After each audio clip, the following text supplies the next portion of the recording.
गाबोन भारतीय जनता पार्टी एबा बिजेपिनि जायनोखि दतमा 8 नं दतमा समष्टियाव जानो गोनां जायनोखि मेल बे मेला जोंनि नैबे दतमानिनो बिखायाव हारिमु आफाद फोथाराव जागोन। बेवहाय जोंनि आसामनिनो आसाम प्रदेश बिजेपिनिनो मानगोनां आफादगिरि श्रीजुत रन्जित दास बिथां फैगोन आरो लोगोसे गोबां बिदिनो बिजेपिनि दैदेनगिरि बिथांमोन फैगोन। बे फैनायनि मेन उद्देश्यआ जाहैबाय जे दानि सोलिबाय थानाय बिटिसि इलेक्सननिनो प्रसार एबा केम्पेइन बेनि रेलि बे मोनसे मिटिं जागोन। बे मिटिंनि मेलजोंनो गोबां जायगानि रायजो राजाफोरखौ लेंहरनाय जाहैगोन आरो जोंनि जायनोखि सापर्टारफोर दं बिथांमोनबो फैगोन नुजाफैगोन।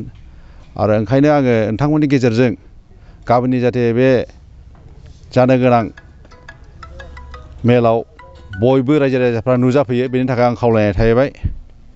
आरो नोंथांमोननि गेजेरजों आरो खेबसेबाव आङो बुंथिहरनो लुबैयो जे फैगौ बिटिसि इलेक्सननि सोमोन्दै जायफ्रा एसे माखासे कनफिउस दं गोसोफ्राव बेफोरखौ गाबोन मेलनि गेजेरजों खेंफोरथिखौ होनाय जागोन।